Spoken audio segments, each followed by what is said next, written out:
Hello दोस्तों, मैं विवेक कुमार आप सभी के सामने हाजिर हूँ लेकर के रीजनिंग फर्स्ट शिफ्ट का रीजनिंग का पेपर। और रीजनिंग का मैं पूरा का पूरा यहाँ पर सॉल्यूशन लेकर के आया हूँ बहुत ही बेस्ट तरीके से।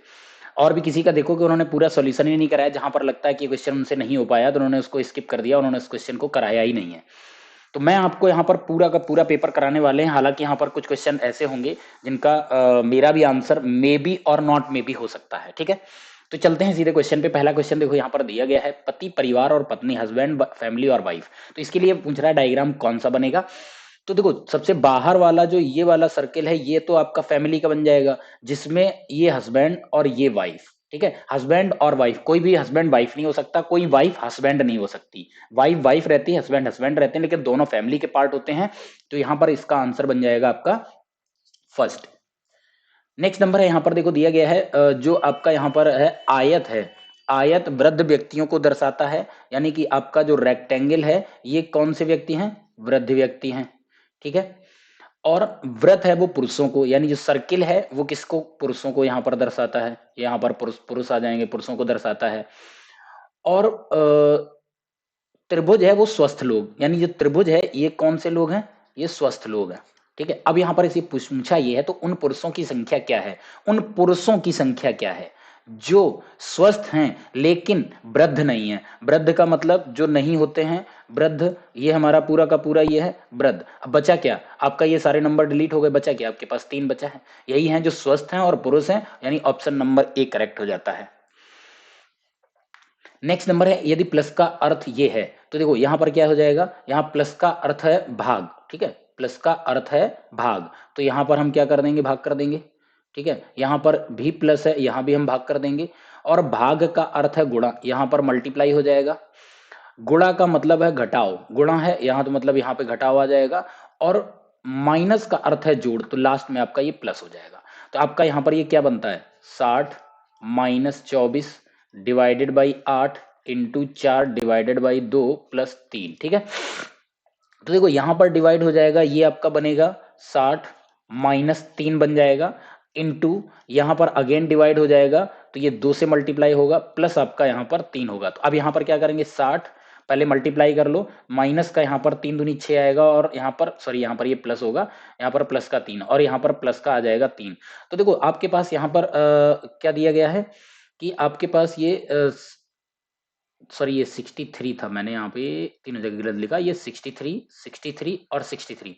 तो देखो 63 और ये 3 प्लस का है, तो ये दोनों इधर प्लस के हो गए, तो ये कितना हो जाएगा, 66 माइनस 6 कराओगे आंसर कितना बन जाएगा, 60 बनेगा। ऑप्शन नंबर आपका यहाँ पर बी आपका करेक्ट हो जाता है। ठीक है, नेक्स्ट नंबर यहां पर देखो दिया गया है जी, एक जो इमारत है, हम कह रहे इमारत है, एक आकृति है जो कि एक्स में है। अब यहां पर आपको ये बताना है कि इसमें कौन सी आकृति सही है। तो देखो एक चीज जान लो, यहां पर अगर यहां पर मान लो मिरर है तो मिरर के पास में जो आकृति होती है वो सबसे पास में बनती है, मतलब ये वाला ये जो एरो आएगा वो कुछ इस तरीके से बनेगा।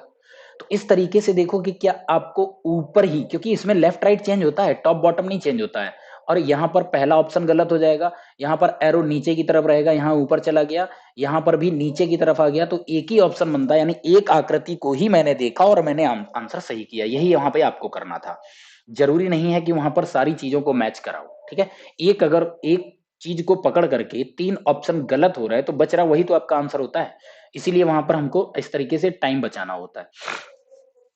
नेक्स्ट नंबर है, एडमिनिस्ट्रेशन से पूछ रहा है कि 4 शब्द दिए गए हैं जिनमें से एक दिए गए शब्द के अक्षरों का उपयोग करके नहीं बनाया जा सकता है, वह शब्द ढूंढिए जो नहीं बनाया जा सकता। MI&E, तो देखो MIN और ये डी हो जाएगा, बन जाएगा। स्टेशन, तो STATION, ये भी बन जाएगा, STATION। RATION, तो देखो RATION तो लगातार रखा हुआ है, यानी 3 ऑप्शन तो हो गए, कंफर्म है यही ऑप्शन करेक्ट होगा क्योंकि उनमें सब में बन रहा है। यहाँ पर क्या है, ई है, ई लेटर आपको यहाँ पर कहीं भी नहीं दिखाई दे रहा होगा। एडमिनिस्ट्रेशन में ई नहीं है, मिनिस्टर में ई आ गया, तो यही आपका आंसर हो जाता है, ये नहीं बनाया जा सकता। यहाँ पर देखो, यहाँ पर क्या है, एक तो चीज यहाँ पर बता देते हैं, यहाँ पर जो इनका यहाँ मिसिंग है, इस तरीके से ये मिसिंग है। यहाँ पर क्या है, पहले आपका ए है, ठीक है, dash D dash A N dash N dash M A, फिर dash A dash D M dash N. अब इसमें ये होता है कि हमें ये काउंट करने होते हैं कि ये इसमें कितने हमारे पद हैं। तो 1 2 3 4 5 6 7 8 9 10 11 12 13 14 15 16 17 18। अब देखो 18 अगर आपके पास यहाँ पर हैं तो 18 को हम किस किस में डिवाइड कर सकते हैं? हम ये भी कह सकते हैं 3 × 6 में कर सकते हैं, यानी 3 3 के 6 पेयर होंगे। ठीक है, 4 में कर नहीं सकते हैं, 2 2 के पेयर 9 कर सकते हैं। ठीक है, और हम क्या कर सकते हैं 2 × 9 3 × 6 आई थिंक, और यहाँ पर और कोई नहीं बनेगा, तो 3 6 का यहाँ पर एक आपका ये बन रहा है। तो यहाँ पर हम या तो 6 6 का बना के देख लें, 1 2 3 4 5 6, यानी यहाँ पर लास्ट में एन आया 1 2 3 4 5 6, यानी यहाँ भी लास्ट में एन आ जाना चाहिए 1 2 3 4 5 6, यहाँ भी एन आ गया। तो देखो हर एक में लास्ट में एन आ रहा है, ध्यान से समझिएगा, हर एक में लास्ट में एन आ रहा है, यहाँ पे एन है, यहाँ पे लास्ट में एन है, तो यहाँ भी कंफर्म एन आ जाएगा। एन के पहले जस्ट क्या यहां पर अगर ए है तो यहां भी ए आ जाएगा। ठीक है, स्टार्टिंग से सेकंड नंबर पे हमको यहां पर देखना पड़ेगा, तो स्टार्टिंग से सेकंड नंबर पे हमको यहां पर एन मिल रहा है, तो यहां भी एन फिल कर दो, और स्टार्टिंग से सेकंड यहां भी एन फिल कर दो। तो यहां पर आपको कीवर्ड देखो, यहां पर लास्ट वाला पूरा फिल हो गया, तो यहां पर आपको क्या दिख रहा, एंड मैन, एंड मैन, तो यहां पर एंड एम ए एन, फिर यहां पर आ जाएगा A N D M A N. इस तरीके से ये आपका पूरा का पूरा ये फिल हो जाता है A N D M A N. तो आपका आंसर क्या बनेगा, यहाँ पर N M A D N N A, तो N M A D double N A, N M A D double N A, यानी ऑप्शन नंबर बी करेक्ट होता है। अगर आपका ऑप्शन बी आपने सही किया होगा वहां पे तो आप करेक्ट हो पाओगे, अदरवाइज गलत। तो देखो कितना आसान तरीके से मैंने इसको पकड़ा। इसी तरीके से सारे क्वेश्चन ये होते हैं, इसी तरीके से उनमें लॉजिक हम लगाते हैं। ठीक है, नेक्स्ट नंबर है यहाँ पर सीरीज दी गई है 8, इसको हम कलर चेंज कर लेते हैं। यहाँ पर दिया गया है 8, 8 के बाद आपका 23, 23 के बाद है 38, 38 के बाद है 53, 53 के बाद है 68, और आगे क्या आएगा। तो देखो यहाँ पर देखेंगे तो +15 हुआ है, यहाँ पर देखेंगे, ठीक है, यहाँ भी आपका +15 हुआ होगा। ठीक है, यहाँ भी आपका +15 हो रहा है, यहाँ भी आपका +15 हो रहा है, और यहाँ अगेन आपका +15 हो जाएगा। तो 15 हम करेंगे, 8 5 13, 6 और 1 7 और 1 8, आंसर आपका बनेगा 83, जो कि ऑप्शन बी में है, करेक्ट ऑप्शन बी हो जाएगा। शेर मांद खरगोश क्वेश्चन मार्क, यानी कि शेर है वो मांद में रहता है, खरगोश किस में रहता है, खरगोश छिद्र, छिद्र में तो नहीं रहता है, छिद्र में तो कीड़े मकोड़े छोटे मोटे रहते हैं। ठीक है, ये तो गलत हो जाएगा। गड्ढा, गड्ढे में नहीं रहता, खाई, खाई में भी नहीं रहता, बिल में रहता है। खरगोश अपना बिल बना के रहता है, बिल बनाता है, खोदता है, बिल के अंदर छिपा रहता है। ठीक है, अब हम एक्चुअली गांव से, तो मुझे पता है, खरगोश के बिल हमने देखे भी है।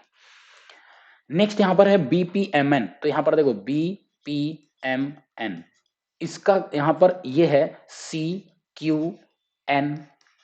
ठीक है, तो देखो यहाँ पर ये 2 होता है, 3 हो गया, 16 होता है, 17 हो गया, 13 होता है, 14 हो गया, 14 होता है, 15 हो गया, सब में +1 हो रहा है। तो क्या करेंगे GTPL, तो इसकी वैल्यू कितनी होती है 7 20 16 12, तो यहाँ पर 1 प्लस होगा 8 21 17 13, 8 होता है H, 21 होता है U, 17 होता है Q, और 13 होता है यहाँ पर M, यानी HUQM।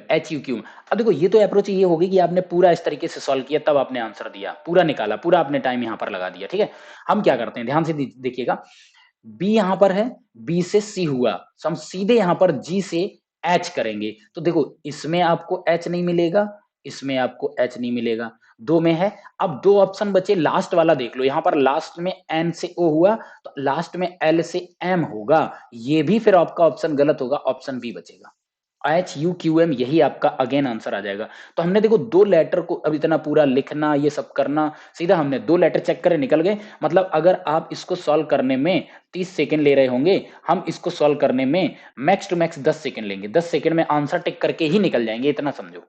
तो ये होता है टाइम वहां पे बचाना। निम्नलिखित आकृति में कितने त्रिभुज हैं, तो देखो कितने यहाँ पर त्रिभुज बनेंगे। पहले यहाँ पर हम एक त्रिभुज बना देते हैं, ध्यान से देखिएगा, ध्यान से समझना इसको, कुछ इस तरीके से, और इसको हम थोड़ा आगे ले लेते हैं। ठीक है, अब यहाँ पर एक इन्होंने यहाँ पे कट लगा दिया, एक इनका यहाँ पे ये कट लगा, और एक कट यहाँ पर इनका ये यहाँ पर लगा हुआ है। इसको थोड़ा सा सीधा बनाते हैं। ठीक है, अब देखो काउंट करते हैं कैसे, इसमें हम काउंट करेंगे और इसका क्या यहाँ पर आंसर होगा। ध्यान समझना, हम किसी भी एक पॉइंट को यहाँ पर पकड़ते हैं और एक पॉइंट से, ध्यान दीजिएगा कैसे चलेंगे, किसी एक साइड जाएंगे, यहां से हम चलेंगे, यहां से हमको क्या मिलेगा, पहले टर्न पर आ जाओ एक, ध्यान समझना एक, उसके बाद इसी टर्न पे आते हुए दो, ठीक है, इसी टर्न पर आते हुए दो, उसके बाद यहां पर जाएंगे तीन, यहां से और आगे जाएंगे तो ये यहां पर मिल जाएगा कितना, चार, ठीक है। अब वहां से नहीं मिलेगा, चार के बाद यहां से आएंगे, ये आपका बनेगा पांच, ठीक है, ये आपका यहां पर बनेगा एक, छ, और एक और ये बन जाएगा यहां से, ये जाता हुआ यहां पर सात। अब आपको याद रखना कौन कौन से बन गए, यानी सात हमने इस पॉइंट से निकाल लिए। अब चलते हैं इस पॉइंट पे, इस पॉइंट पे चलोगे तो यहां पर कौन सा मिलेगा, यहां पर आपको मिलेगा एक, जो कि हमने यहां से काउंट नहीं कर पाया था इस पॉइंट पे, इस पॉइंट पे एक बार भी नहीं आना चाहिए, तो यहां पर हम नहीं आ रहे हैं क्योंकि उस पॉइंट पे जाओगे तो मतलब वो बन चुका होगा एक, एक के बाद यहां पर आएंगे दो, और एक और आपका यहां से बनेगा ये वाला तीन, थोड़ा सा ये तिरछा हो गया, यानी यहां पे आएगा, तो देखो तीन यहां बन गए, सात तीन 10। अब यहां से कोई आपको नहीं मिलेगा क्योंकि यहां से ये बना ही लिया, यहां से आपने ये वाला बना ही लिया, यहां से ये वाला बड़ा वाला बना ही लिया।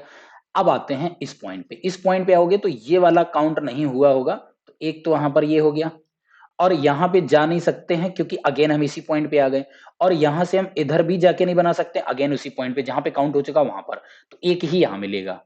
यहां पर आओगे तो यहां पर नहीं, अब इसी के पैरेलल यहां पर इस वाले पॉइंट पे आ जाओगे तो यहां पर देखो दोनों पॉइंट जहां काउंट करे तो वहां नहीं आ गया, एक आपको ये मिल जाएगा, ठीक है। तो इस तरीके से आपका 7 + 3 + 1 + 1, तो 7 3 10 11, यानी करेक्ट ऑप्शन इसका हो जाएगा 12, 12 इसका आंसर यहाँ पर होगा, जिसने 12 टिक किया होगा। कई लोग देखो यहाँ पर 10 टिक करके आए, उनका गलत आंसर हो गया, माइनस में चला गया, और नुकसान कितने का हुआ, 2.5 का हुआ, 2 नंबर आपको मिले नहीं, आधा नंबर आपका चला गया। इसीलिए मैं हर बार बोलता था कि गलत करने की कोशिश मत करना, कंफर्म हो तो कीजिएगा।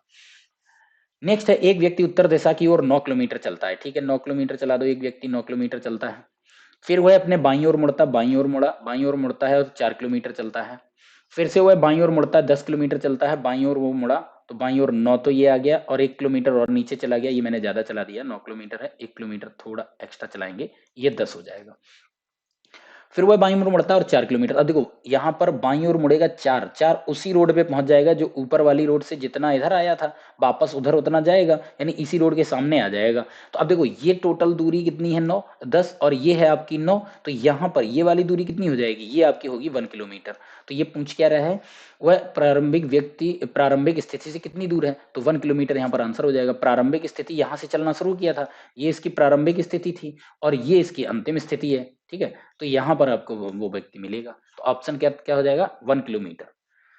नेक्स्ट यहाँ पर क्या भारत को सभी संभावित क्षेत्रों में कंप्यूटरीकरण कर देना चाहिए, should India go in for computerization in all possible sectors, जहां जहां पॉसिबल हो सकता है वहां पर करना चाहिए।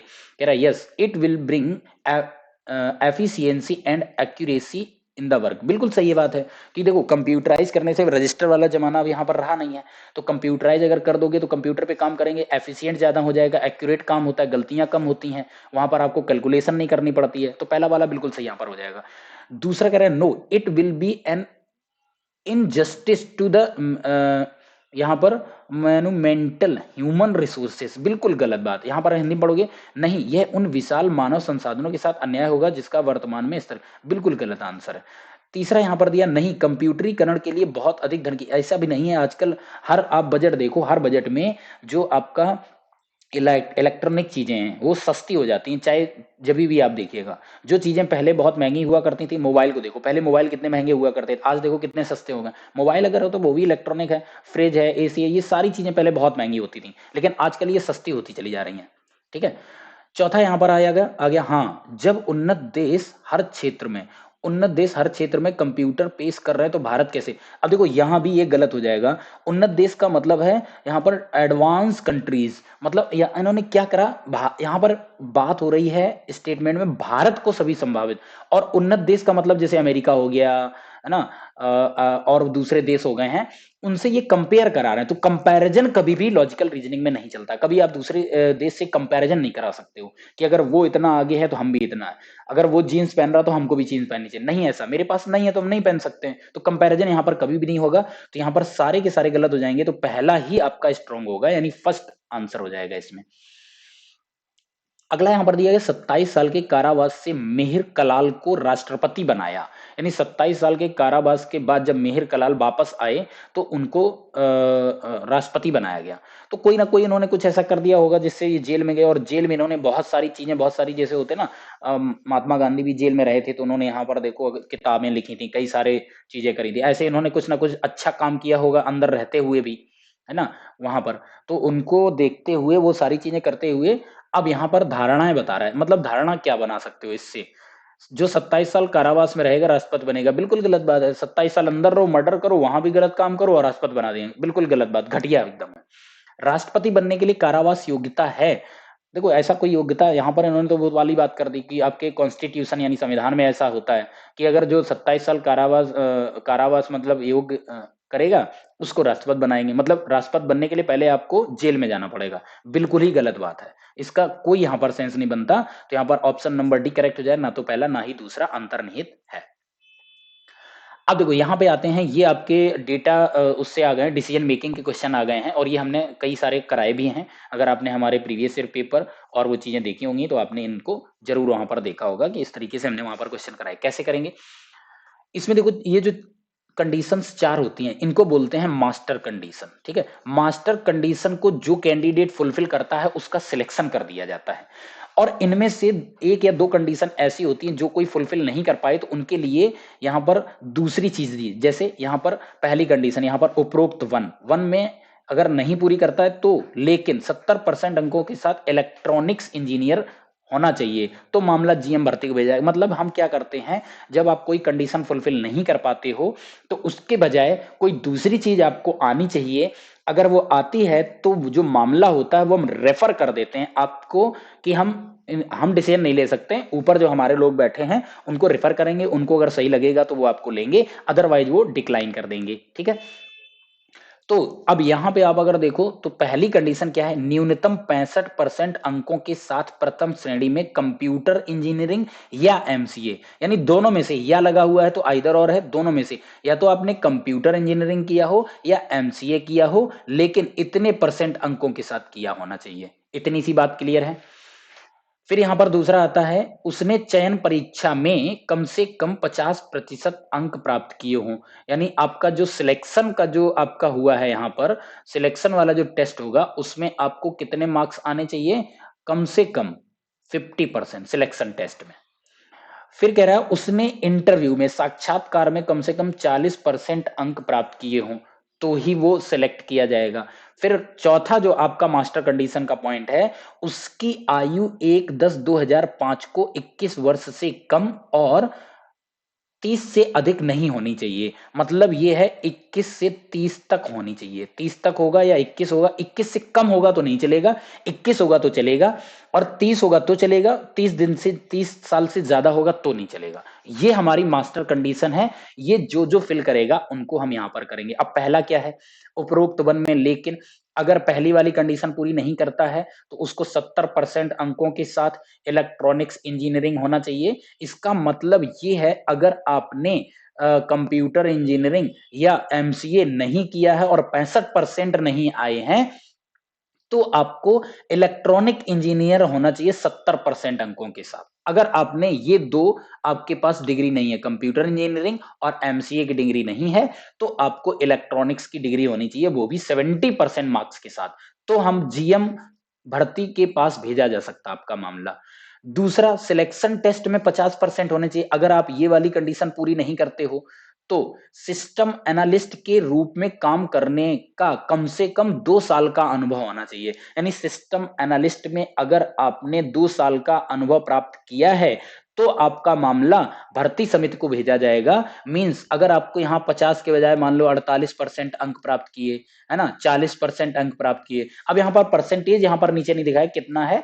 अगर ये नहीं है, मान लो ये परीक्षा भी नहीं दी होगी तो भी आपको सिस्टम एनालिस्ट, यानी ये जो चयन परीक्षा है इक्विवेलेंट हो जाएगी किसके, 2 साल के सिस्टम एनालिस्ट के एक्सपीरियंस की। आई होप इतनी सी बात क्लियर है। अब यहां पे क्वेश्चन को समझते हैं। पहला क्वेश्चन है, संजय 75% अंकों के साथ एक सिविल इंजीनियर है। देखो यहां पर जैसे ही सिविल इंजीनियर की बात करी गई, आगे क्वेश्चन पढ़ने की जरूरत ही नहीं है। मास्टर कंडीशन में आपको कंप्यूटर और एमसीए होना चाहिए था। अगर ये नहीं है तो आपको इलेक्ट्रॉनिक्स इंजीनियर होगा, तो ही मामला जीएम के पास भेजा जाएगा। भाई सिविल इंजीनियर का यहां पर कोई स्कोप ही नहीं है। आप सीधा कह सकते हो ये उम्मीदवार का चयन नहीं किया जाएगा। सिविल इंजीनियरिंग की वहां पर कोई स्कोप नहीं है, कोई यहां पर नहीं है कि हम कर पाए। मान लो आपने कंप्यूटर और एमसीए नहीं किया था तो इलेक्ट्रॉनिक्स में होता तो हम रेफर कर पाते, भाई आप तो सिविल के हो, घर जाओ, सिविल के लिए कोई यहां पर स्कोप नहीं है। तो यहां पर सीधा सीधा हम कह जाएंगे, पूरा क्वेश्चन पढ़ने की भी जरूरत नहीं है, इतना करके ही यहां पर आंसर टिक कर पाओगे।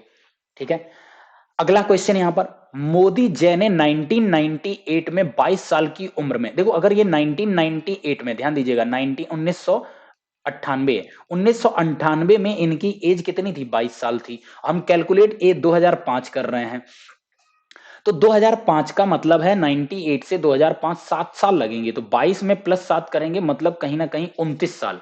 तो एज में तो ये आ रहे हैं, ठीक है, एज में तो ये आ रहे हैं। अब एज इन्होंने अपनी पूरी कर ली, कौन सा वाला, ये वाली कंडीशन फुलफिल कर ली है।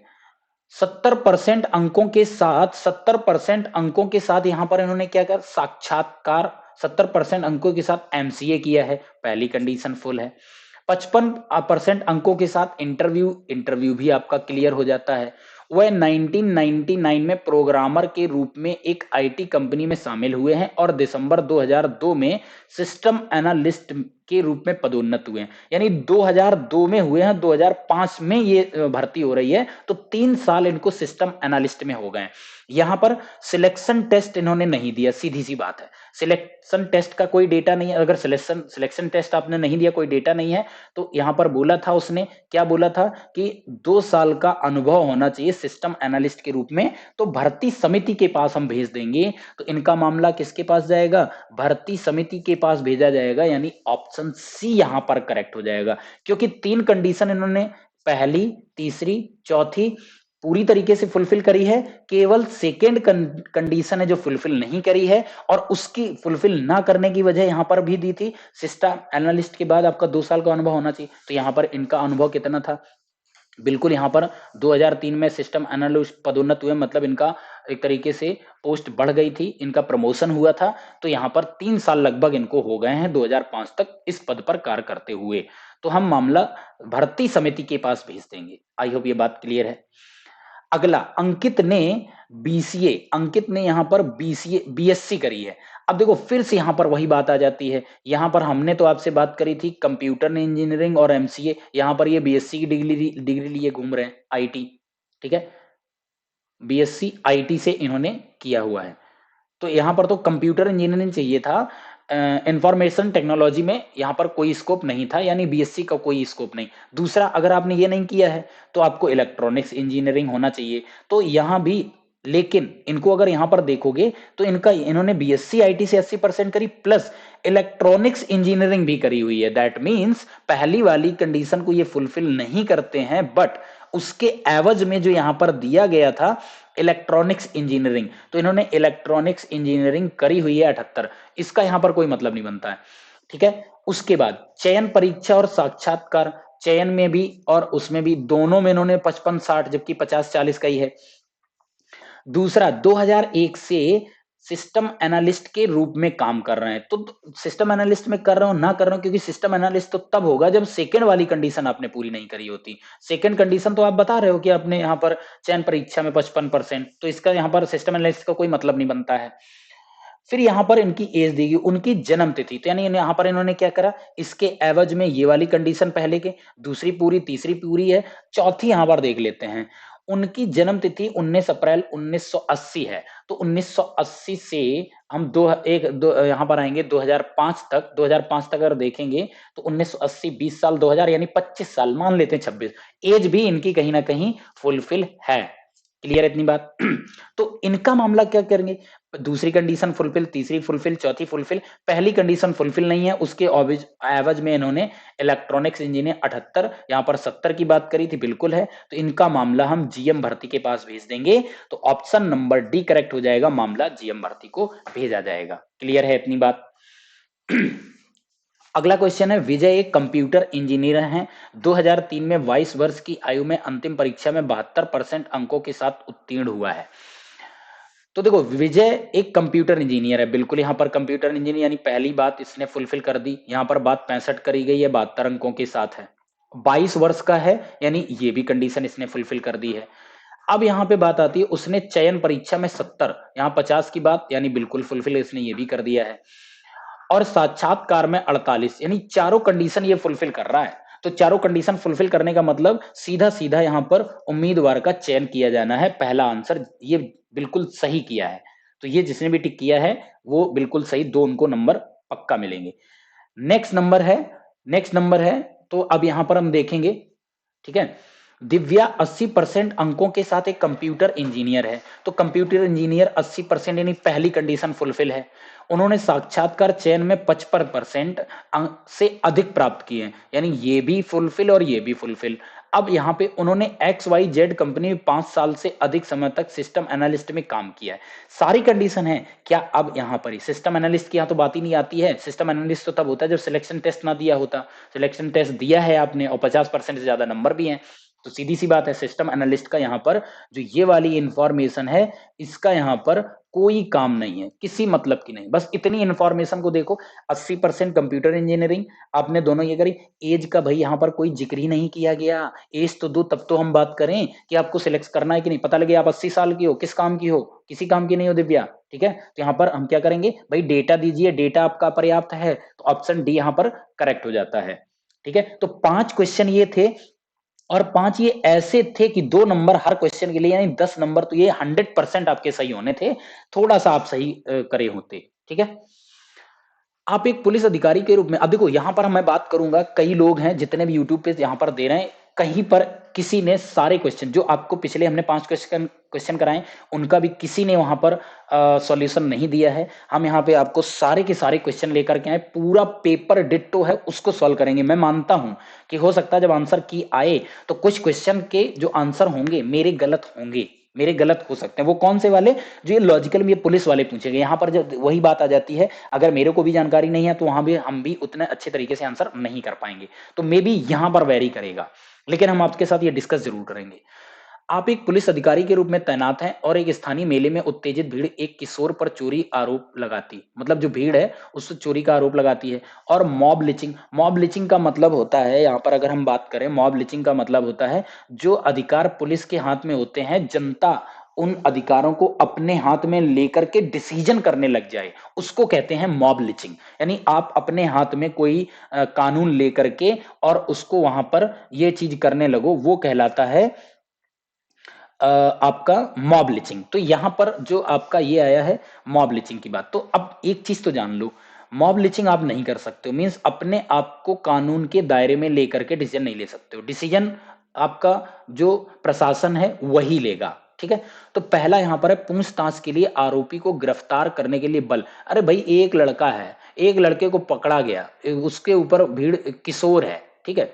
किशोर का मतलब अभी 18 साल से कहीं छोटा है, ठीक है, उसको चोरी का आरोप लगा दिया गया, उसके लिए आप बल की यहाँ पर वो करोगे, प्रयोग करोगे, बिल्कुल गलत है, कहीं से कोई मतलब नहीं बनता है। छोटा सा बच्चा, उसको तो पकड़ के पूछताछ करो, देख लो, उसकी जेब चेक कर लो, छोटा बच्चा है, मेले में है, कहाँ पे रख के आया होगा, ठीक है। निष्पक्ष सुनवाई सुनिश्चित करने के लिए किशोर को बचाना चाहिए और भीड़ को तितर बितर करना चाहिए। भाई मेला है, मेले में भीड़ होगी, और भीड़ में जानते हो भीड़ में क्या होता है, कभी कोई कहीं गिर गया और गिरने पे भीड़ में पैरों के नीचे आता है तो वो घायल भी हो सकता है। तो भीड़ को बिल्कुल तितर बितर आपको करना चाहिए, और किशोर है उसको भीड़ से बचाना चाहिए। पता लगे भीड़ उसको ठोक पीट दे, बेचारा मर जाए, तो ये भी नहीं करना चाहिए, तो उसको बचाना चाहिए भीड़ से, ठीक है। तो सेकंड वाला एकदम परफेक्ट है, अगर आप पुलिस अधिकारी हैं तो आपको यही करना चाहिए।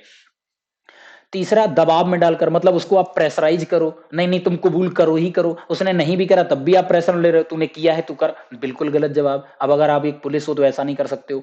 तीसरा, यदि पर्याप्त सबूत उपलब्ध है तो भीड़ को आरोपित को दंडित करने देना चाहिए, भले ही वो मतलब सबूत मिल गया कि उसने चोरी करी, लेकिन आप पुलिस होते हुए भीड़ को किसी को नहीं दे सकते हो, किसी एक्यूज को, किसी उसको, ठीक है, जो भी यार वहां पर आरोपित है, आरोपी है।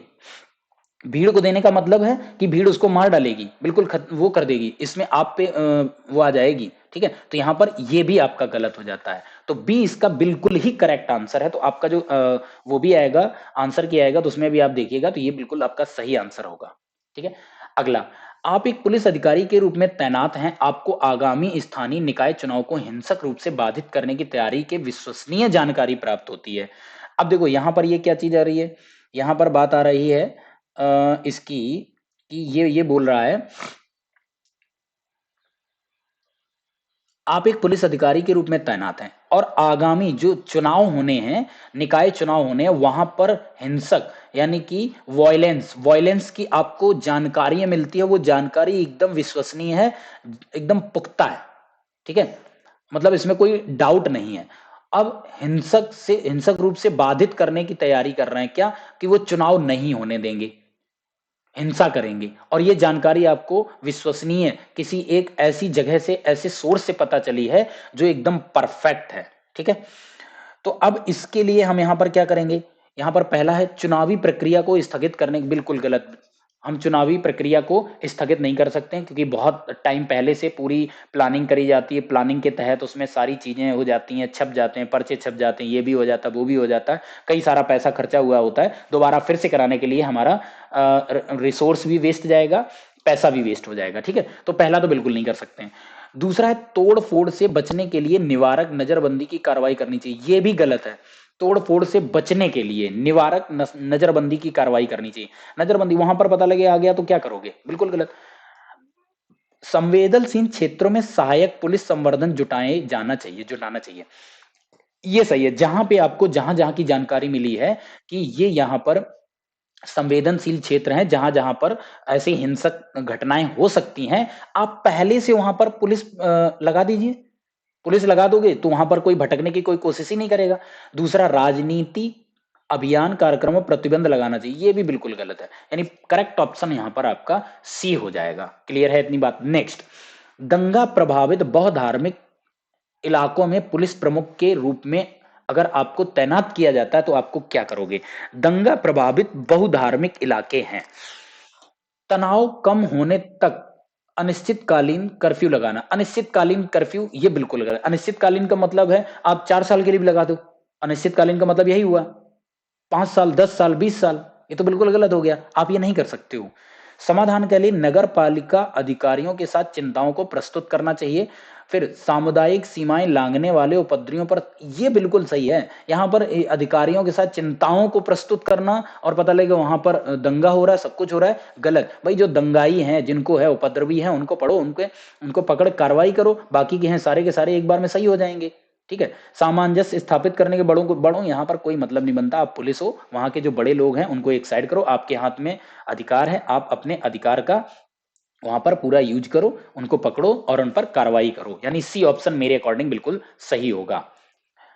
आप एक पुलिस अधिकारी के रूप में आपको एक तैनात किया जाता है, एटीएम पर कार्ड क्लोनिंग के और मामलों को रोकने के लिए आपको वहां पर यह किया गया, तो आप यहां पर क्या करोगे।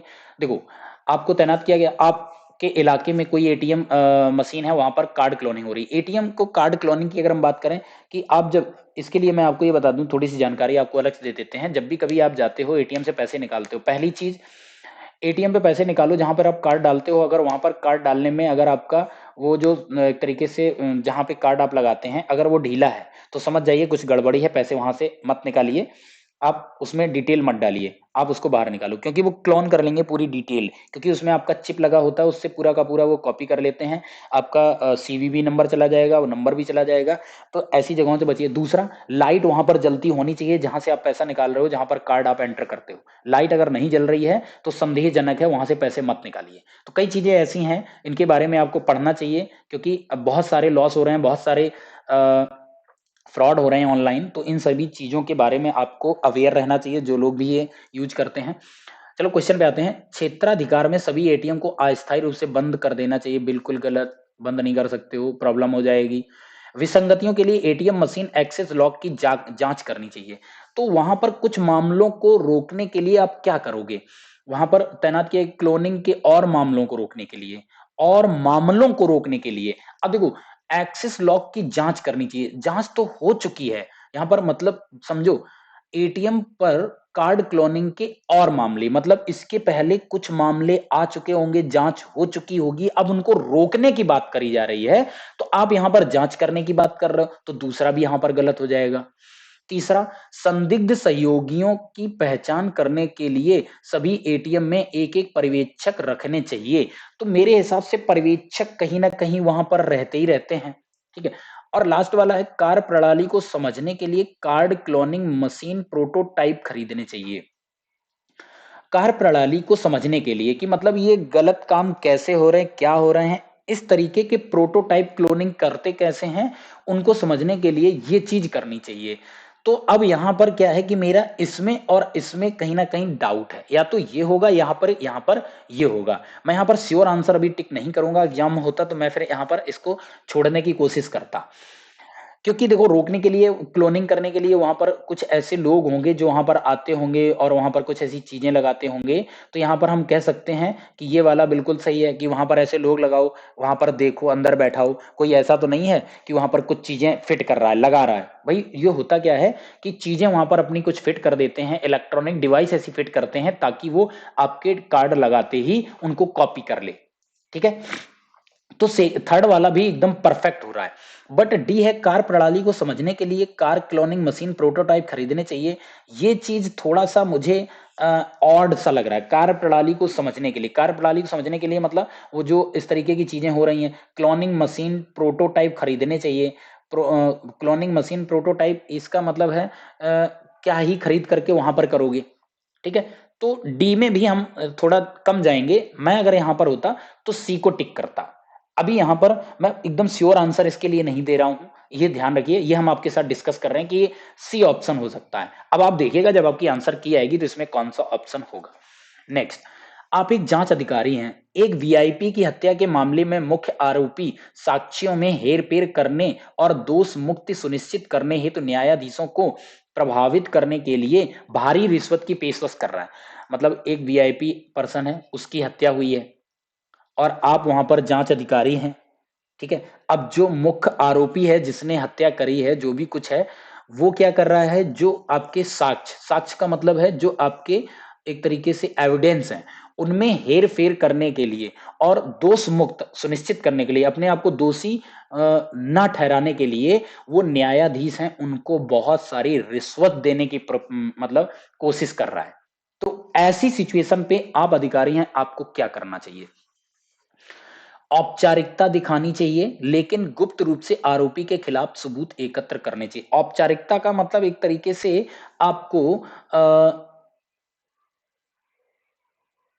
रिकॉर्ड आपको बनाने चाहिए, ठीक है, सीक्रेटली कलेक्शन करने चाहिए उसके खिलाफ। दूसरा, अभ्रष्ट रहना चाहिए और अदालत में तथ्यों को पारदर्शिता से पेश करना चाहिए। अभ्रष्ट रहने का मतलब यहां पर कोई ऐसा नहीं, ये चीज बनती है, सहमत होने का दिखावा करना चाहिए, ये भी गलत बात है, दिखावा भी नहीं करना चाहिए। अपने स्वतंत्र पेशेवर निर्णय के अनुसार जांच करने से बचना चाहिए, ये भी गलत है।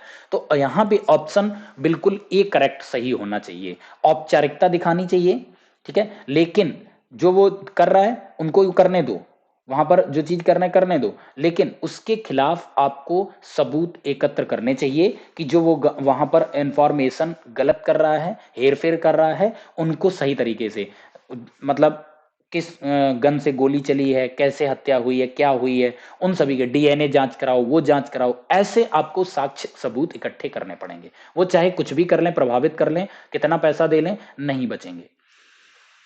अगला है, आप एक विशेष सेल में कांस्टेबल हैं जो साइबर अपराध और ऑनलाइन धोखाधड़ी से निपटता है।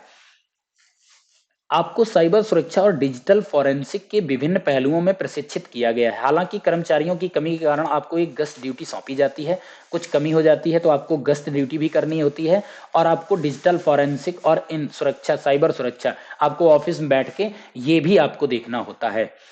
ठीक है, जहां आपको सड़कों पर गश्त करनी होती है और आपातकालीन कालों का जवाब भी देना होता है। आपको लगता है कि ये एक उबाऊ और नीरस कार्य है जो आपकी विशेषज्ञता के अनुरूप नहीं है। मीन्स आपने आपने जो पढ़ाई करी है, आपने जो ट्रेनिंग करी है, वो तो आपने साइबर अपराध और ऑनलाइन धोखाधड़ी से निपटता है इसकी जानकारी के लिए आपको प्रशिक्षित किया गया, लेकिन आपको रोड पे भेज रहे हैं, गश्त लगाओ, वहां पर आपको भेज देते हैं। आपको लगता है यार, अरे यार ये कौन सा काम कर दिया, बड़ा यार वो लग रहा है, हम तो वहां पर ऑफिस में बैठ के काम कर रहे थे। अब लेकिन सिचुएशन ऐसी है कि ऑफिस में कमी के कारण कर्मचारी कम है, तो आपको गश्त पर भी जाना पड़ रहा है। अब मान लो आप वहां ऑफिस में बैठे, वहां पर कोई प्रॉब्लम है ही नहीं, तो अब सीधी सी बात है, इसके लिए आपको अगर फ्री टाइम है, अगर कोई प्रॉब्लम नहीं आई है, नहीं आपको चेक करना पड़ रहा है, तो उस टाइम पे आप गश्त लगा लो। ठीक है, ऐसे आप कर सकते हो। तो पहला ऑप्शन क्या है, गश्त ड्यूटी करने से इनकार करना चाहिए, बिल्कुल गलत। गश्त ड्यूटी अनिच्छा से करनी चाहिए, ये भी गलत बात। गश्त ड्यूटी करनी चाहिए लेकिन लगातार छुट्टी लेने से अवसर तलाश में रहना चाहिए, ये भी गलत बात। भाई जो छुट्टी मिल रही है तरीके से, अगर आप पुलिस हो तो पुलिस तरीके से आपको जनता के बीच में रह करके वो चीजें करनी पड़ेंगी। गश्त ड्यूटी उत्साहपूर्वक करनी चाहिए, सही है, बिल्कुल सही है। और अन्य गश्त अधिकारियों के अनुभवों से सीखना चाहिए। मीन्स आप तो वहां पर बैठे रहते हो अंदर, अब आप गश्त पे गए, तो अब आपको पता नहीं गश्त पे कब कहां पर कैसे ऑब्जर्व करना होता है, तो उनसे आपको सीखना चाहिए, अनुभव को सीखना चाहिए। जो गश्त ड्यूटी पे रहते हैं कैसे ऑब्जर्व करते हैं, कैसे वो चीजों को पकड़ते हैं। तो डी ऑप्शन एकदम करेक्ट होगा, डी करेक्ट। नेक्स्ट है, पीड़िता से बलात्कार के फॉरेंसिक साक्ष्य की जांच करते समय, यानी आपको जांच करने वाला वहां बनाया गया, तो आपको क्या करना चाहिए। छद्म नाम का उपयोग, छद्म नाम का मतलब एक तरीके से ये होता है, जैसे मान लो कोई एक पुस्तक लिखता है, तो जो पुस्तक लिखने वाला होता है उसको वहां पर हम नाम दे देते हैं छद्म नाम, उसका नाम वहां पर एक्चुअली प्रिंट करा जाता है। ऐसे ही यहां पर पीड़िता से जितने बलात्कार किया होगा, बलात्कार करने वाले का नाम वहां पर होना चाहिए। आई होप ये बात क्लियर है। तो छद्म नाम यानी बलात्कार करने वाले का उपयोग करके एफआईआर के साथ दस्तावेज पूर्ण करना चाहिए, बिल्कुल करना चाहिए, यही बिल्कुल तरीका सही। विश्वास कायम करने के लिए सादे कपड़ों, कोई मतलब नहीं बनता है।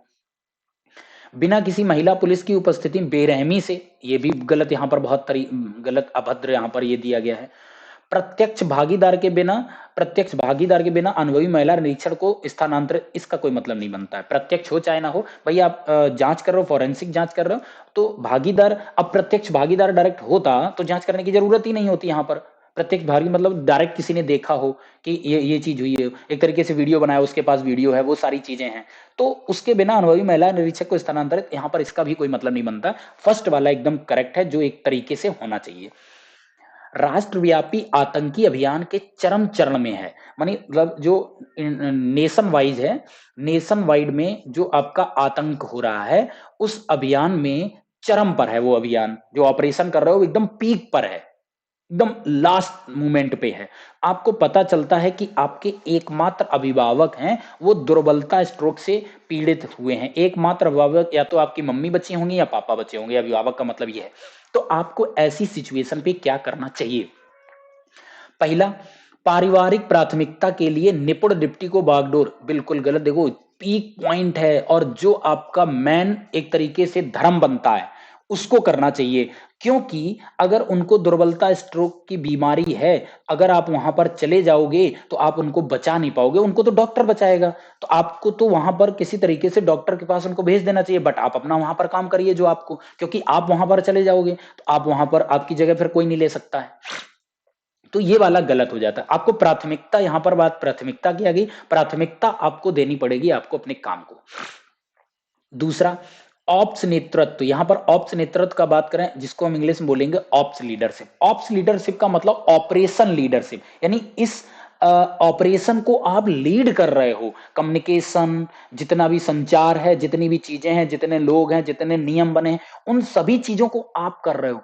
उनके बिना, विदाउट ऑप्स लीडरशिप, रिमोट, उसको रिमोटली कोऑर्डिनेट करो, मतलब आप घर पे चले जाओ और जो लीडरशिप है, जो कोऑर्डिनेट कर रहे हैं रिमोटली, रिमोटली का मतलब जो वर्क फ्रॉम होम होता है ना, रिमोटली वर्किंग बोलते हैं उसको, तो घर से काम करना, तो वो यहां पर ये गलत हो जाएगा। यहां पर ऐसे नहीं कर सकते हो, आतंकी मामला है, घर पे बैठ के रिमोटली काम नहीं आप कर सकते हो, कोऑर्डिनेट ऐसे नहीं कर सकते हो। तीसरा, मिशन पूरा होने तक ध्यान भटकाने से बचते हुए समाचार छुपाने चाहिए, समाचार छुपाने चाहिए, ये थोड़ा सा मुझे यहां पर डाउटफुल लग रहा है। और चौथा वाला है, अभिभावक को संभालने की भाई बहनों से अपेक्षा करते हुए एक ही तरफ ध्यान केंद्रित करना चाहिए। ये बिल्कुल मुझे सही पॉइंट लग रहा है। भाई आप ना छोड़ के आओ, आपके भाई बहन या और कोई भी होंगे तो वो उनको वहां पर मतलब उनका ध्यान देंगे, उनको संभालेंगे, जैसा भी होगा वहां हॉस्पिटल पहुंचाएंगे, जो भी करेंगे। लेकिन आपको ध्यान कहां पर, जो नेशन वाइज भाई आपके नेशन की बात हो रही, देश की बात हो रही, उसको छोड़ के नहीं आ सकते हो। तो यहाँ पर आपका डी ये वाला ऑप्शन है, उनको संभालने के ध्यान अपना केंद्रित केंद्रित करना चाहिए आपको अपनी तरफ। ठीक है, आई होप ये बात क्लियर होगी। दूसरा ये भी है, जब तक मिशन पूरा ना हो जाए हम किसी को ना बताएं, तो ये थोड़ा सा ना बताने वाला मुझे नहीं लग रहा है, डी वाला मुझे सही लग रहा है। एक पुलिस अधिकारी के रूप में आप देखते हैं कि कुछ धार्मिक अल्पसंख्यकों को पड़ोस में प्रवेश से वंचित किया जा रहा है। मतलब धार्मिक अल्पसंख्यक हैं, उनको पड़ोस में प्रवेश से वंचित किया जा रहा है। कानूनों का उल्लंघन करने वाली हाउसिंग सोसाइटी में अवरुद्ध करने करके उन पर मुकदमा चलाना चाहिए। मतलब जो भी ऐसे लोग हैं जो कानून का उल्लंघन कर रहे हैं, सोसाइटी में जो लोग हैं, तो उसको अवरुद्ध करो, उनको जाने दो और ऐसे लोगों पर मुकदमा चलाने जाना चाहिए। दूसरा, शिकायतों को राज्य की अल्पसंख्यक कल्याण संदर्भित करना चाहिए। ये नहीं है वहां पर ऐसी चीज हो रही है कि उनको प्रवेश नहीं मिल रहा, आप यहाँ पर कागजी कार्रवाई कर रहे हो, एक दूसरे को भेज रहे हो। तनाव को कम करने के लिए बहुधर्मी सामुदायिक संवाद आयोजित करना चाहिए। तनाव को कम करने, यहाँ पर तनाव की बात नहीं, प्रवेश से वंचित किया जा रहा है, पूरी तरीके से उन्होंने वंचित कर दिया हुआ है। ठीक है, यहाँ पर कह रहे हैं सामुदायिक संवाद यहाँ पर करना चाहिए, बहुधर्मी। ठीक है, डी है यहाँ पर अल्पसंख्यक समुदाय के अधिकारी को तैनात करके विविधता। ऐसा नहीं कि अल्पसंख्यक समुदाय के ही अधिकारी को लगाओ, भाई आप अगर वहां पर हो, आप पुलिस अधिकारी हो, आप अल्पसंख्यक समुदाय से नहीं आते तो क्या आप ये डिसीजन नहीं लोगे? तो डी वाला तो बिल्कुल तरीके से गलत हो गया। अब यहाँ पर दो आते, तनाव को कम करने के लिए बहुधर्मी सामुदायिक संवाद आयोजित करने चाहिए। तो यहाँ पर जिस तरीके से ये चीज चल रहा है, एक तो आप ये भी कर सकते हो, अदरवाइज आप मुकदमा यहाँ पर चला दो। तो मुकदमा भी चलाना एक तरीके से पड़ोस में प्रवेश से वंचित किया जा रहा है। क्यों किया जा रहा है, क्यों नहीं किया जा रहा है, तो इसके लिए आप मुकदमा नहीं चला सकते हो। मतलब आप तरीके से इसको कम करने के लिए एक तरीके से संवाद, संवाद मतलब बातचीत, बातचीत से इसको समझो क्या है क्या नहीं है, क्यों नहीं इनको जाने दे रहे हो, तो वहां पर बातचीत से इसको संभालना चाहिए, यहाँ पर मुकदमा खड़ा नहीं करना चाहिए। ठीक है, नेक्स्ट नंबर, एक पुलिस अधिकारी के रूप में ट्रांसजेंडर नागरिक कानून प्रवर्तन अंतरक्रिया के दौरान उत्पीड़न और गरिमा के उल्लंघन का सामना करने की रिपोर्ट करते हैं, तो आपको क्या करना चाहिए? ट्रांसजेंडर जानते हो, मेल और फीमेल को छोड़कर जो होते हैं वो नागरिक हैं। कानून प्रवर्तन, कानून प्रवर्तन की अगर हम बात करें, अगर हम यहाँ पर पढ़ें, report facing harassment and dignity violations during law enforcement interaction.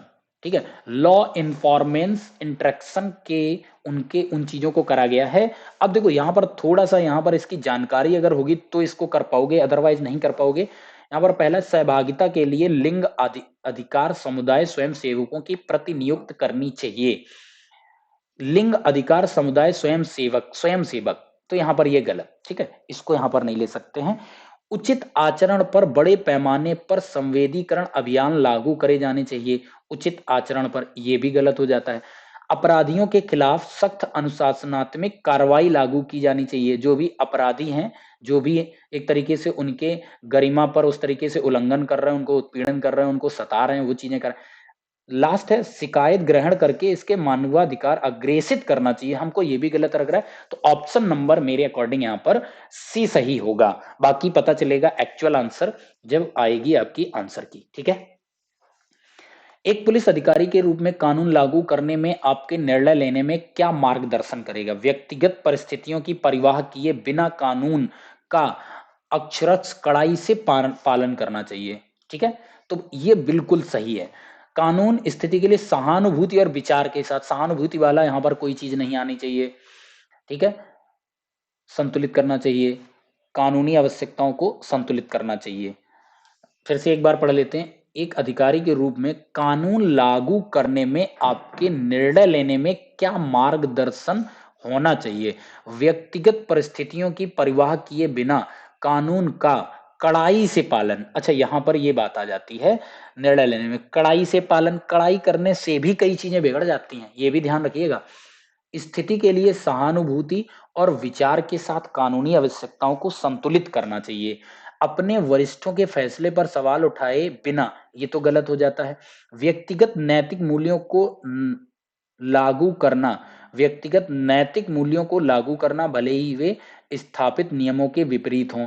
तो ये भी व्यक्तिगत आ गया यहाँ पर, ठीक है, ये गलत हो जाए। अब यहाँ पर दो की बात आती है, दो में हमें हल्का सा यहाँ पर ये डिसाइड करना है।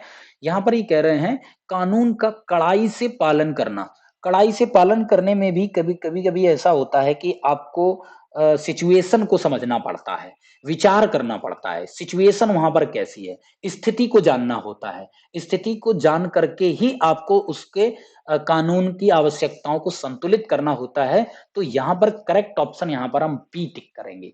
तो पहला हम इसीलिए गलत कर रहे हैं, यहाँ पर कड़ाई से जो पालन की बात यहाँ पर कर रहा है ना, कड़ाई से पालन की वजह से मैं इसको यहाँ पर नहीं टिक करूंगा, ठीक है। नेक्स्ट, एक पुलिस अधिकारी के रूप में आपको एक जिले के एक पुलिस स्टेशन में नियुक्त किया जाता है।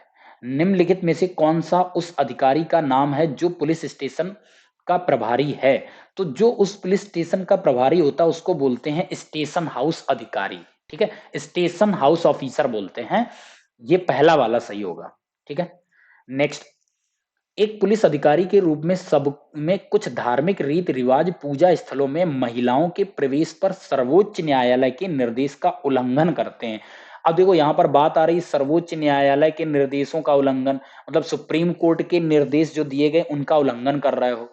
यदि आवश्यक हो तो विरोधी समूहों को हटाकर निर्देश लागू करने चाहिए। दूसरा, अदालती फैसलों को बरकरार रखते हुए इन रीति रिवाजों के खिलाफ सार्वजनिक रूप से आरोप लगाने की धमकी देनी चाहिए। धमकी जैसा शब्द है जो कि ये गलत करता है। धमकी यहाँ पर कहा, आप अपने दिशा निर्देश उनको लागू कीजिए, धमकी नहीं दो, लागू करो वहां पर, ठीक है। छुट्टियां लेकर स्थिति से बचना चाहिए, गलत है। आध्यात्मिक प्रमुखों की सहायता का लाभ उठाते हुए राय देने वाले नेताओं को, ये भी आपका गलत है। तो यहाँ पर कौन सा, पहला वाला यहाँ पर बिल्कुल सुटेबल आंसर आपका बैठता है।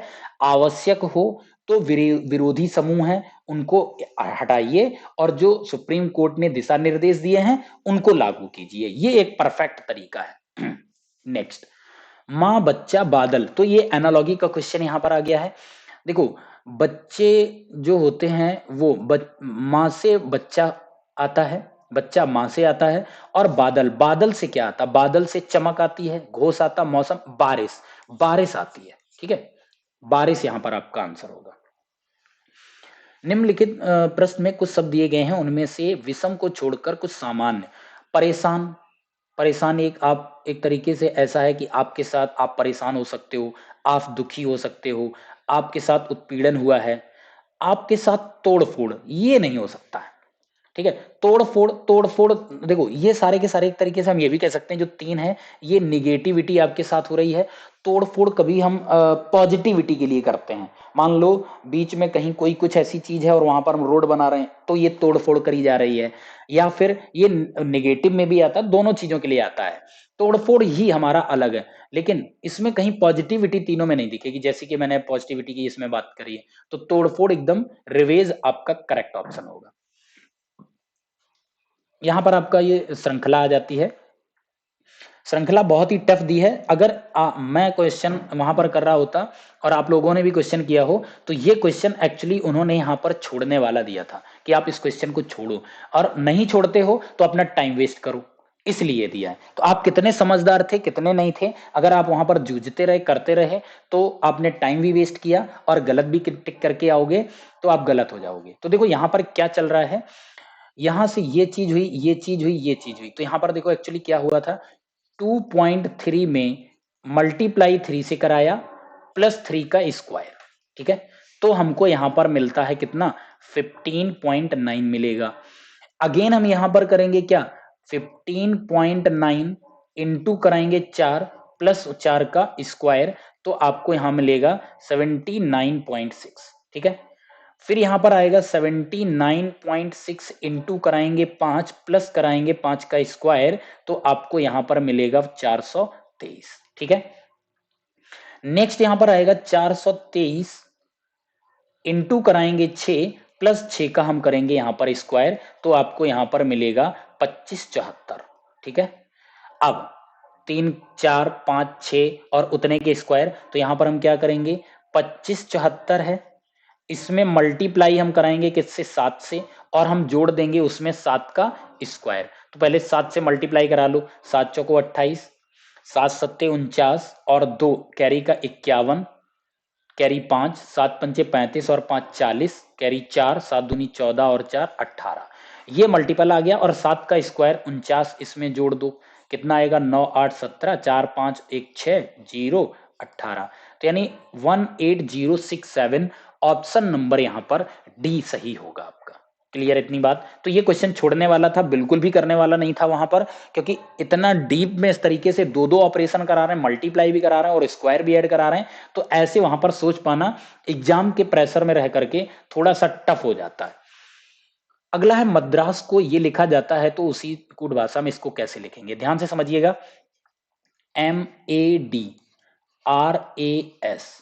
ठीक है, MADRAS, ठीक है, इसको ऐसे लिखा गया, क्या लिखा गया है, OWNHEQ,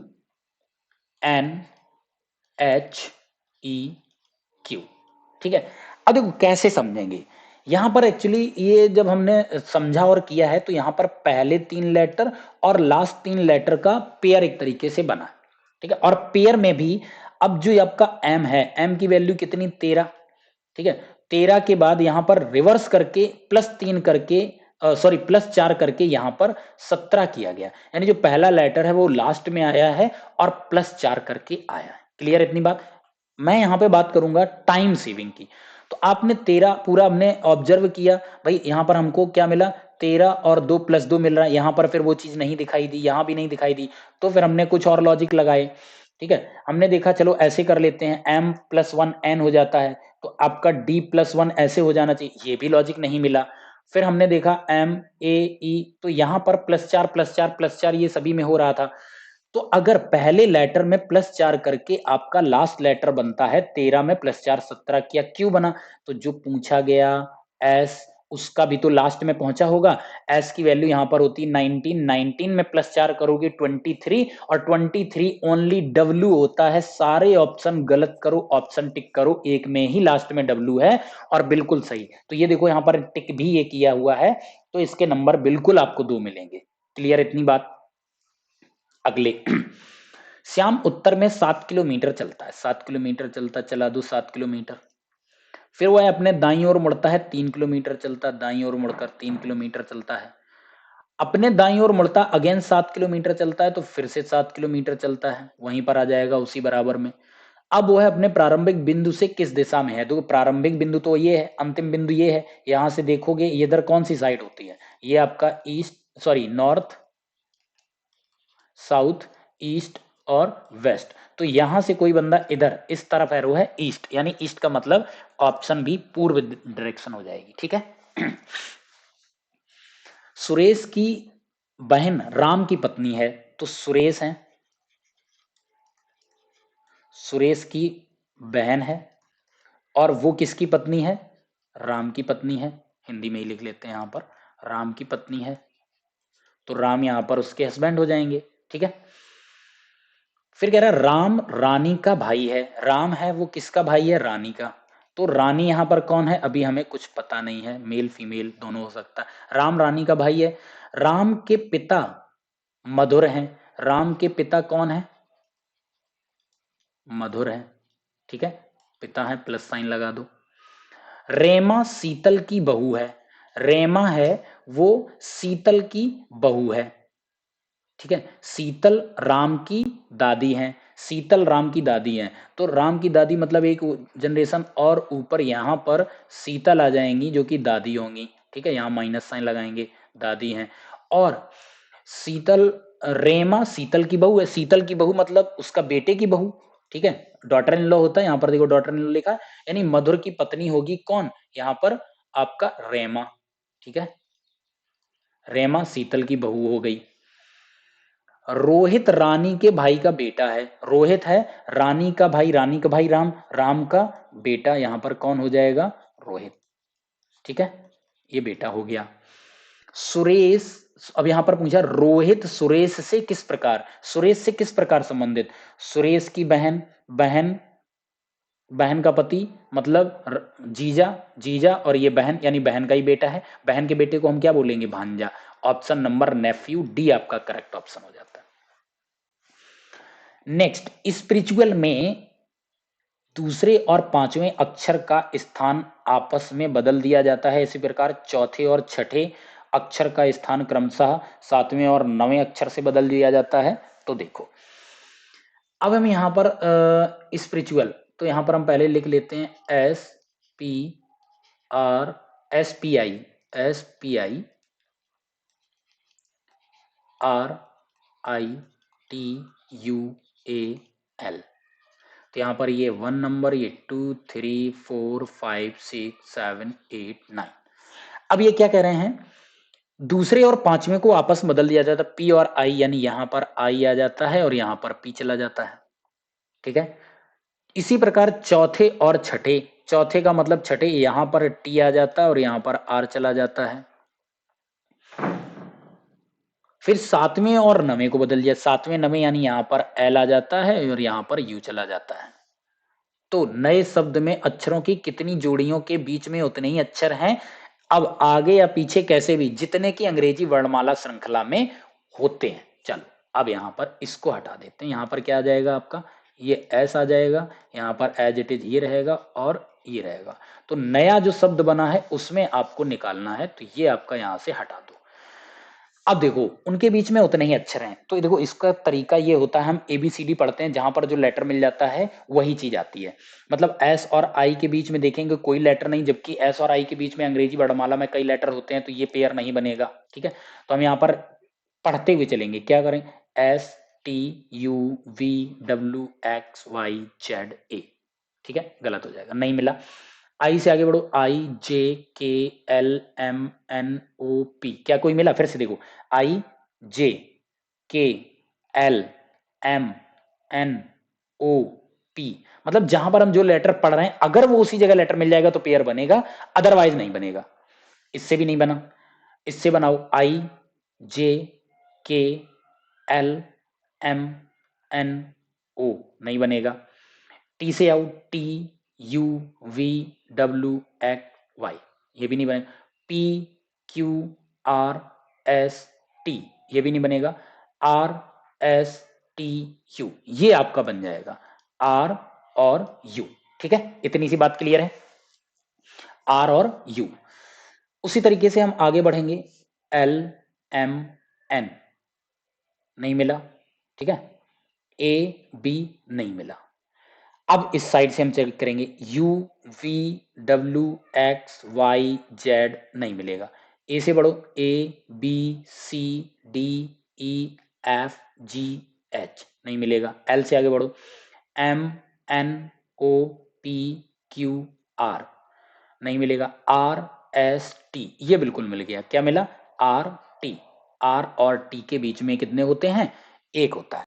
फिर P Q R S T, P से नहीं मिलेगा। T U V W I J K, I जे कोई नहीं। एक्चुअल में देखा जाए तो आपके पास दो ही पेयर हैं, मतलब आर से आगे बढ़ने पर आपको यू के बीच में देखोगे तो आर और यू के बीच में एस टी होते हैं, दो होते हैं, ठीक है। आर टी के बीच में एस एक लेटर होता है, तो यहां भी कोई एक लेटर है, मायने नहीं रखता कौन लेटर है। तो यहां पर आपके दो पेयर बने। अब यहां पर देखो एक चीज उसने बोली थी यहां पे, या तो आगे या पीछे कैसे भी करके, मतलब आप टी और आर के बीच में देखोगे तो आपको एक लेटर मिलता है, अब वापस आते समय आर टी में देखोगे तो एक लेटर मिलता, तो ये दो पेयर बन जाएंगे। उसी तरीके से समझो, आर और यू के बीच में दो लेटर हैं, हम जब यू से चेक करेंगे तो यू और आर के भी बीच में, तो हम उल्टा भी देख सकते हैं, दोनों तरीके से, आगे या पीछे से। तो यहां पर एक और बन जाएगा इसका रिवर्स, यू आर। तो यू आर के बीच में भी दो होते हैं, आर यू के बीच में भी दो होते हैं, आर टी के बीच में दो होते हैं, टी आर के बीच में। तो इस तरीके से ऑप्शन नंबर बी करेक्ट होगा, मींस चार पेयर बनेंगे। क्लियर है इतनी बात।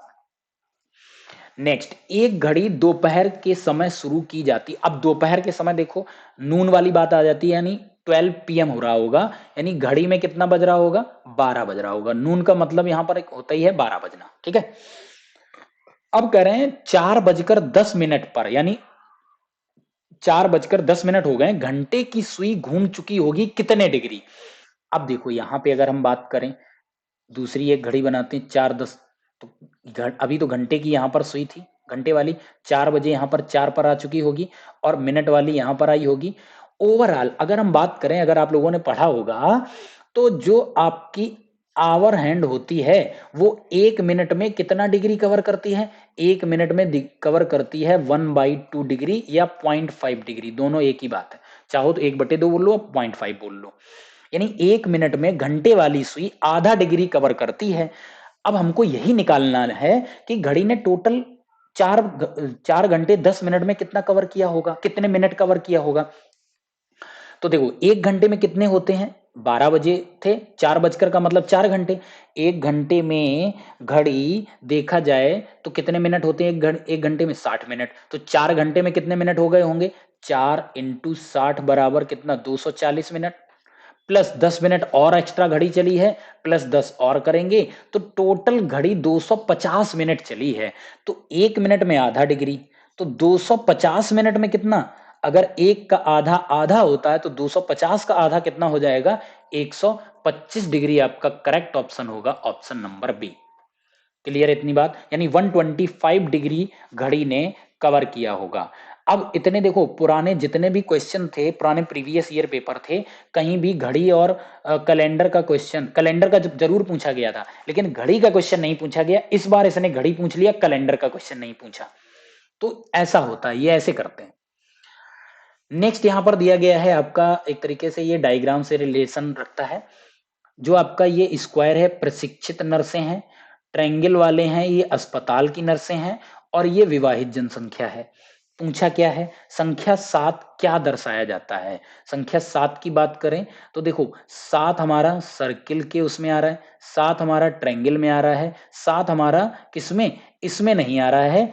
जो ये स्क्वायर है, स्क्वायर का मतलब ये हटा दो, तो बचा क्या, विवाहित जनसंख्या अस्पताल में नर्सें। प्रशिक्षित नर्सें, प्रशिक्षित वाला तो हमने हटा ही दिया, प्रशिक्षित तो गलत ही कर दिया। अविवाहित प्रशिक्षित नर्सें, अविवाहित यहां पर कहीं है ही नहीं तो गलत हो जाएगा। अस्पताल में विवाहित नर्सें, विवाहित और अस्पताल में नर्सें, तो ये 7 इसी को यहां पर इंडिकेट करता है। क्लियर। और लास्ट वाला फिर से प्रशिक्षित आ गया, तो प्रशिक्षित को तो यहां पर गलत ही कर चुके हैं, ये अगेन गलत हो जाएगा। तो ऑप्शन यहां पर होगा सी करेक्ट, अस्पताल में आपकी विवाहित नर्सें हैं। नेक्स्ट यहां पर दिया गया है आपका गुजरात, इंडिया, गुजरात और सूरत। देखो सूरत एक सिटी है गुजरात की, और गुजरात एक स्टेट है इंडिया का। ऑप्शन डी करेक्ट, अंदर सूरत आएगा, फिर आपका गुजरात आएगा, और बाहर सबसे इंडिया आ जाएगा। ठीक है, तो बेस्ट डायग्राम डी वाला बनेगा। नेक्स्ट है 120 डिवाइडेड बाई 3, 120 डिवाइडेड बाई 3 करोगे तो ये आपको मिलेगा 40, प्लस कर दो, यहां पर कितना मिलता है, 8 दिया, यहां पर 24, प्लस का 24 और माइनस का 40, माइनस का यहां पर 40 आया। देखो प्लस का 40 माइनस का 40 कैंसिल, बचेगा कितना, only 24। Option number A correct हो जाएगा, 24 ही आपका बचता है। एक पंक्ति में मेहर, एक पंक्ति में मेहर बाएं से 7वें और दाएं से 19वें है। तो देखो पंक्ति में जब भी कभी एक कैंडिडेट मेहर है, बाएं से यहां पर 17वें स्थान पर है, और मेहर को भी बताया है कि दाएं से ये कितने स्थान पर है, 19वें स्थान पर है। जब भी कभी एक ही कैंडिडेट की लेफ्ट और राइट से पोजीशन मिल जाती है तो उसको हम क्या बोलते हैं, लेफ्ट प्लस राइट -1 करा दो। तो यहां पर क्या करेंगे, लेफ्ट की वैल्यू 17 प्लस 19 ऐड करो, माइनस यहां 1 करो, तो 19 और 17 यहां पर कितना हो जाता है, ये बन जाएगा 36 -1, आंसर कितना आ जाएगा, टोटल कैंडिडेट 35 है। एक तो ये अप्रोच है। दूसरा तरीका समझो, दूसरा भी तरीका यहां पर, अगर मेहर बाएं से, समझना मेहर बाएं से 17वें स्थान पर मेहर है, तो मेहर के बाईं ओर इधर कितने स्टूडेंट रहे होंगे, 16। उसी तरीके से मेहर की पोजीशन इधर से 19वीं है, तो इनके इधर कितने रहे होंगे, 18। यानी कि 18 इनके इस साइड है, 18 लेफ्ट में है और एक मेहर है, तो 16 प्लस 18 प्लस 1 मेहर है, अब भी आप आंसर कर लो। तो 18 और 16 34, 34 और 1 अभी भी आपका आंसर 35 आ जाएगा। दोनों अप्रोच से वहां पर आप आंसर कर सकते हो। पता लगे ये पता ना हो माइनस करने वाला तो ऐसे कर लो, कोई यहाँ पर प्रॉब्लम नहीं। नेक्स्ट है एक घनाभ, उसके आयाम 4 × 3 × 3 सेंटीमीटर, आयाम 4 × 3 के विपरीत फलक पीले रंग से रंगे गए हैं। अन्य आयाम 4 × 3 के विपरीत फलक लाल रंग से रंगे गए हैं। आयाम 3 × 3, ये इन्होंने पता सिर्फ और सिर्फ इतना जो दिया गया है ना, ये आपको यहाँ पर यहाँ तक की जो जानकारी है ये बेवजह फर्जी यहाँ पर दी, कोई मतलब नहीं बनता किस कलर से किसको किया गया किस फलक से। लास्ट में पूछा उस यहां से सही है कि एक घनाभ को 1 1 सेंटीमीटर भुजा वाले छोटे घनों में काट दिया जाता, तो ऐसे कितने छोटे घन होंगे जिनके 3 फलक कलर्ड होंगे।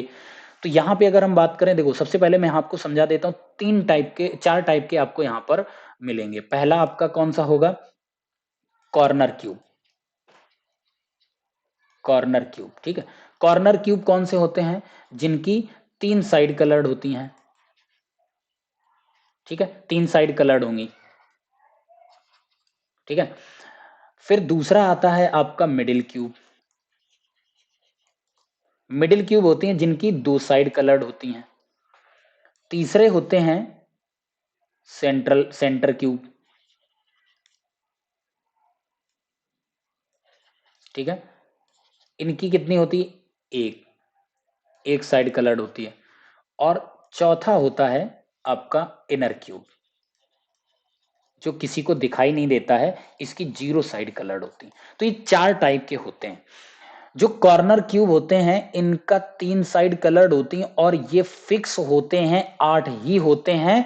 जब आपका क्यूब 3 × 3 × 3 और उससे ज्यादा होता है तो फिक्स होता है। अगर यहां पर 2 × 2 × 2 आ गया, 2 × 3 × 3 आ गया, तो यहां पर कभी भी 8 नहीं होंगे, इतना ध्यान रखना। तो यहां पर 4 × 3 × 3 है, अगर हम इसको 3 × 3 × 3 मान लेंगे तब भी उसमें आपके 8 कॉर्नर क्यूब आएंगे। और यहां पर कुछ नहीं करना था, बस ये अगर इंफॉर्मेशन आपके पास होती, ये जानकारी आपको होती, तो आप इसको डायरेक्ट टिक करके निकल जाते। इस इंफॉर्मेशन का यहां पर कोई मतलब नहीं था, सिर्फ बच्चे को वहां पर कंफ्यूज करना था, ठीक है। तो यहां पर तुरंत आपका यहां पर आंसर आ जाएगा, कॉर्नर क्यूब 8 होते हैं। अब यहां पर अगर क्यूब की बात करेंगे तो इनके फॉर्मूले की बात कर लो। पहले वाले जो कॉर्नर क्यूब होते हैं वो तो 8 फिक्स होते हैं। दूसरे वाला जो मिडिल क्यूब है उसके लिए हम यहां पर करते हैं n-2 × 12, ठीक है। तीसरे वाले का फॉर्मूला यहां पर होता है n-2 का स्क्वायर इंटू 6। और चौथे वाले का फॉर्मूला होता है n-2 का होल क्यूब, ठीक है। इनर क्यूब निकालना हो n-2 का होल क्यूब कर दो। अब n का मतलब होता है number of cut, number of cut. अगर मान लो 3 सेंटीमीटर का 1 1 सेंटीमीटर के छोटे छोटे कट करोगे तो n की वैल्यू कितनी हो जाएगी, कितने कट लगेंगे यहाँ पर, 1 1 सेंटीमीटर के 2 कट यानी 3 कट लगाओगे, 3 पार्ट डिवाइड हो जाएगा, तो n की वैल्यू यहाँ पर हो जाएगी कितनी, 3। अगर 6 सेंटीमीटर का है, 2 2 सेंटीमीटर में कट करते हो, 2 से डिवाइड कर दो तो का आंसर कितना आएगा, 3। तो n की वैल्यू यहाँ पर हमेशा डिवाइड करने पे, यहाँ पर 1 से डिवाइड करेंगे तो 3 आता, तो ये कहलाता है n की वैल्यू। मतलब टोटल लेंथ को डिवाइड अगर हम कर दें छोटे वाले क्यूब की लेंथ से तो वो हमारी n की वैल्यू आ जाती है। क्लियर हो गई इतनी बात, ये थोड़ी एक्स्ट्रा इन्फॉर्मेशन थी यहाँ पे। चलते हैं अगले पे। निम्नलिखित प्रश्न में एक शब्द दिया गया है, उसके बाद 4 अन्य शब्द दिए गए हैं, जिनमें से एक दिए गए शब्द के अक्षरों का उपयोग करके बनाया जा सकता है, वह शब्द ढूंढें। कौन सा बनाया जा सकता है। यहाँ पर ASS, अगर हम यहाँ पे बात करें, मेरे पास सिंगल S है, पहला वाला गलत, नहीं बनाया जा सकता। SUMM, जी हाँ डबल एम तो है, SUMMIT, तो देखो SUMM, ठीक है। और I मेरे पास नहीं है, ये भी गलत हो जाएगा, I हमारा मेजरमेंट में है ही नहीं। RETU, अगर हम देखेंगे RE, तो यहाँ पर आपका हो जाएगा RE, फिर TUNNNNNES, ये बिल्कुल बन जाएगा, यही आपका आंसर होगा। MANTLE, तो देखो यहाँ पर L की बात करो, मेजरमेंट में L है ही नहीं, ये भी नहीं बन सकता, तो आपका रीट्यून्स आपका C ऑप्शन करेक्ट होगा। नेक्स्ट यहाँ पर दिया गया है, एक वैज्ञानिक इस सुरक्षित प्रयोगशाला में एक्सेस कोड को याद करने का प्रयास कर रहा है, उसे निम्नलिखित विवरण याद है। कोड का अंक 5 से शुरू होता है, 5 से शुरू होता है, ठीक है। कोड 987 पर समाप्त होता है, 987 पर समाप्त कर दिया जाता है।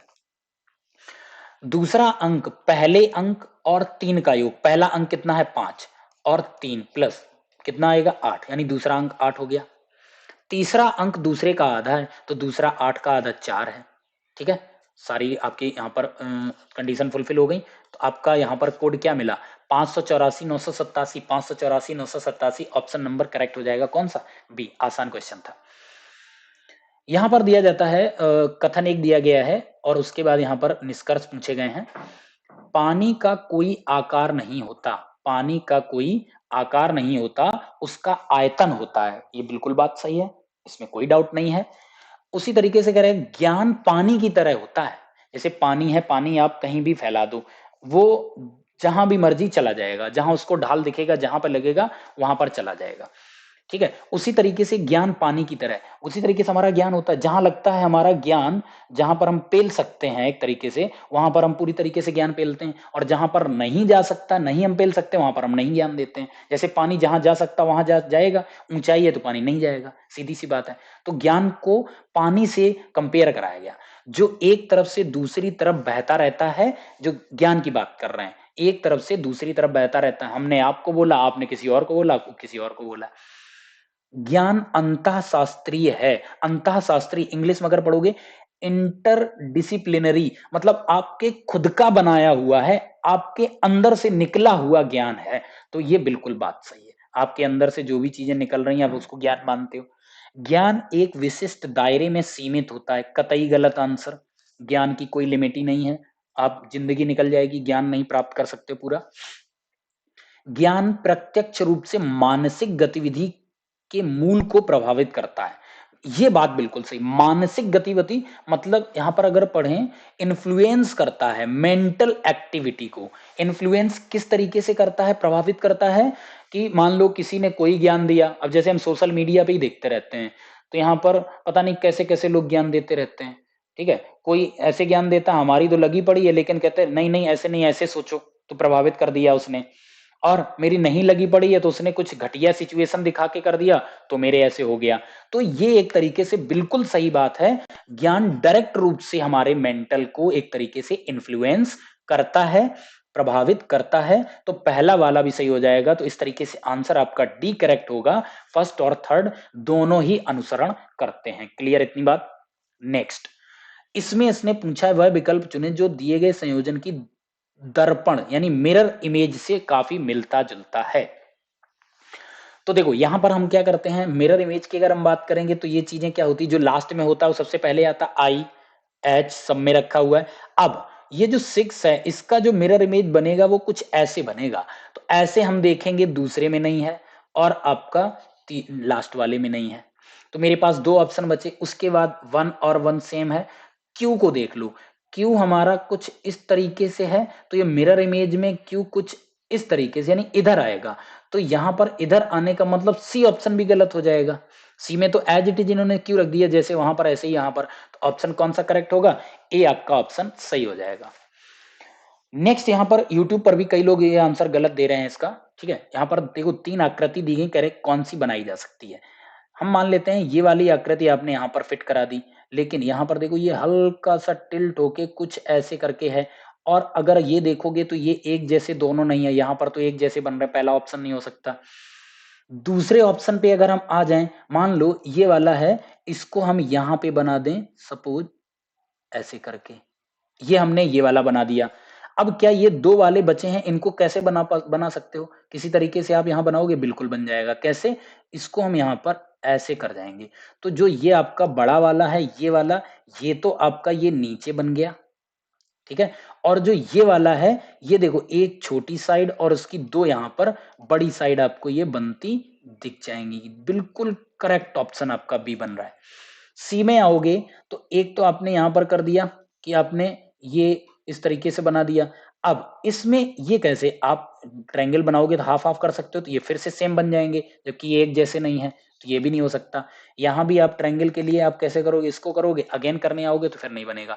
तो इसका जो एग्जैक्ट करेक्ट आंसर है वो बी हो जाएगा, सेकेंड ऑप्शन। ठीक है, नेक्स्ट यहां पर देखो इन्होंने इस तरफ से इस तरफ मोड़ा हुआ है, यहां से इस तरफ कागज को मोड़ दिया और ये ट्रांसपेरेंट है, तो ट्रांसपेरेंट में क्या होगा, सर्किल इसके ऊपर कुछ इस तरीके से चला जाएगा और ऐसे ही रहेगा। अब ट्रायंगल अगर इस तरह है और जब मोड़ा जाएगा तो ट्रायंगल एक तरीके से जाकर के ऐसे बनेगा, यानी यहां पर कुछ इस तरह से बनेगा। अब देख लो ये आकृति किसमें है, यानी नीचे की तरफ ही ट्रायंगल रहना चाहिए, पहले में है इसमें नहीं है, नीचे की तरफ रहना चाहिए इसमें नहीं है। दो ऑप्शन बच रहे हैं, ये वाली आकृति यानी जो इसका कौन का जो ये कॉर्नर है वो राइट साइड होना चाहिए, पहले में नहीं है, यानी थर्ड ऑप्शन करेक्ट हो जाएगा, ऑप्शन सी। ठीक है, नेक्स्ट, ए बी की बहन है, ए बहन है किसकी, बी की। सी बी की मां है, सी मां हो गई किसकी, बी की। डी सी का पिता है, डी यहां पर पिता हो गया सी का। ठीक है, पिता हो गया, प्लस साइन बना दो। तो ए डी से कैसे संबंधित है, ए डी से कैसे, देखो डी, डी की बेटी, बेटी का ये बेटा या बेटी हो सकता है, तो ये बेटी, बेटी की बेटी का मतलब पोती, आंसर हो जाएगा ग्रैंड डॉटर। ठीक है, grand daughter, option number D correct होगा। नेक्स्ट है, निम्नलिखित में से कौन सा विकल्प नीचे दिए गए शब्दों का सार्थक क्रम है। देखो सबसे पहले आपकी शुरुआत होती है दिन से, दिन तीसरे नंबर पर है, दिन के बाद फिर आप काम पे लगते हो मतलब 5 नंबर, काम करते करते आपको थकान आती है नंबर 1, थकान आने के बाद, थकान जब आती है फिर आपका यहां पर रात होती है।